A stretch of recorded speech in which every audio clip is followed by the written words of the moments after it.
First, let's see where exactly the data is coming from. So obviously, if I refresh and if there is any change in the current count, okay, so my view count is right now 1496. So if there is any change, it will reflect on the view count more over here, because this is actually the latest data. So let's just see, let's just refresh and see if we have any changes right now or not. Okay, so yeah, yes, there was a change. Did you see it? It went from 1496 to 1500. So I actually hit the 1500 views. So hi guys, and today I'm back with a better improved YouTube analytics dashboard. So after the first version of the dashboard, I thought why not improve it a little bit, throw in some buttons and some slicers and a main page and landing page, something like that, and make it a little more interesting for everybody that is watching this video. So what I've done is that I've created a main page, two pages, main page and the statistics, that is my landing page. Okay, and I have done a channel selection part over here. Now you can do n number of selections, maybe channel selection, maybe you want to separate out videos and short selection, something like that. Okay, but I have kept it simple for now, that is the channel selection. If you remember in our part 1, or even if you go and watch the part 2 of it, you will know that I have connected two channels. One is my own channel and the other one is just a dummy channel that I have used.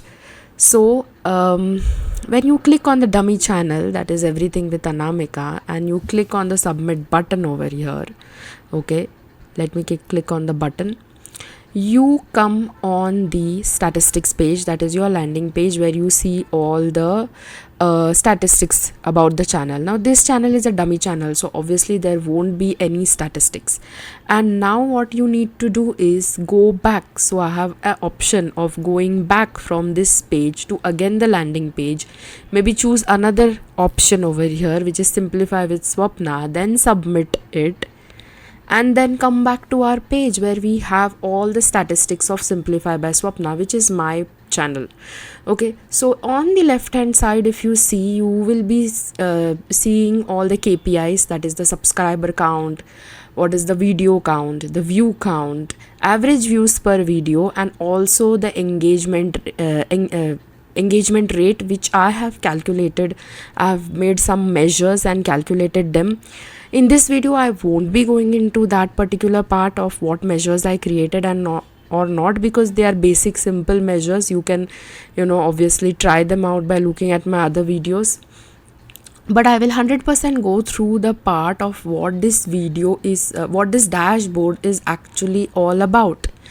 Okay, so first, let's see where exactly the data is coming from. So obviously, if I refresh and if there is any change in the current count, okay, so my view count is right now 1496. So if there is any change, it will reflect on the view count more over here, because this is actually the latest data.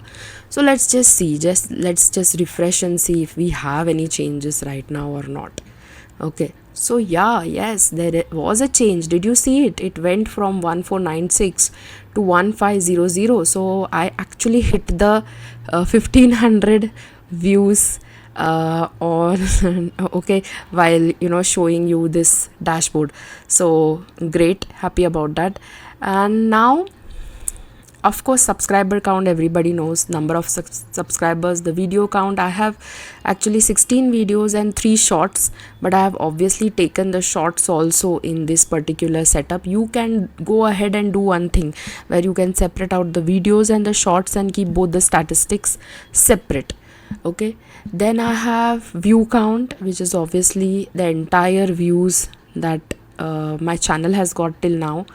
Then the average views per video, which is 19, of course, view count divided by the video count, which gives you this number. And then the engagement rate. Now the engagement rate is actually calculated based on the likes, number of likes and comments. Okay, number of likes and comments per video. So obviously the engagement rate is a little down, because I don't receive so much engagement as a very new channel. Now, if you see over here, which is the view count by the published date, I have given the timeline. Though my channel started somewhere around September, October last year, which is 2025, until today, what is the trend of the channel? Now, if you see, there are two peaks to my channel. I can make that out. That one peak is in October and the other peak is in November. Okay, and then there is kind of a plateau. Okay, so that means there were one or two videos which actually performed very well during that particular time, and then some videos have then later on plateaued to a particular level. And now this I am not doing because I am worried about my channel statistics. I am doing this because this is how analytics or people think when they actually do a dashboard, that what actually matters should be on the dashboard, not something that doesn't matter. That is the first important rule of making a dashboard. What matters should be there, what doesn't matter, get it out of the dashboard. Then you have views by title. So the number one performing thing on my channel is a short which I made for Power BI debate, which is Dravid versus Kohli, and the last number performing is the Microsoft Fabric related video content, and that's why I have stopped actually making Microsoft Fabric related videos, because I know that people are not searching them so much.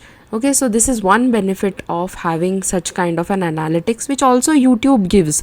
But you have to need a broader perspective of whether you if you have 5 to 7 channels and you want to actually see how their trends are. This is a very good way to actually check it. And then the number of likes and number of comments. If you see one interesting part, if I select one of my top performing videos, the interesting part is there are no likes or comments to that videos.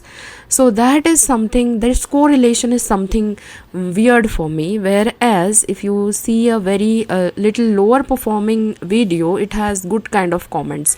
So my conclusion for this kind of a thing is that when you have good content, people actually like it and comment on it, those who actually need it. Okay, it doesn't matter if the views are more or less. Okay, it's just a perspective. So this is how your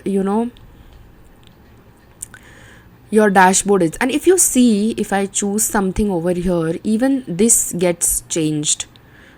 Okay, even the statistics over here are changing. What is the view count, if you see, and what is the engagement rate and all, if you see. So some views have a good engagement rate but less views, and some have good views but less engagement rate. Okay, so this kind of correlation needs to be figured out. Now there are only few trends and few visuals that I have put over here, but from the data that we have, you can explore out and put many more. Okay, now let's go back again to our main page, and over here there is an option of selecting all also. So if I select all and submit it, okay, you will have both the channel statistics together. But because one of my channel is a dummy channel, obviously there is no change, only the statistics of Simplify with Swapna will be there. But if you have the other channel, that will also be present over here, and you can put everything together and see. That is one good thing. Now if you're wondering how I'm able to do this, okay, that I'm able to select one particular channel, submit it, and when I submit it, it reflects the data on the next page. That is another topic altogether, where we are using syncing of the data on the 2 pages. Okay, so I won't be able mixing over here. This video was purely to show you how an interactive dashboard is, how it needs to be made, and for you to get ideas from it. Okay, so I hope that you will watch the part 1 and part 2, and then you will figure out how to make a very very interesting dashboard, and maybe comment on my page that this is the dashboard I made, it's better than you. I will be very happy. So thanks a lot, happy learning, and see you next time. Bye bye.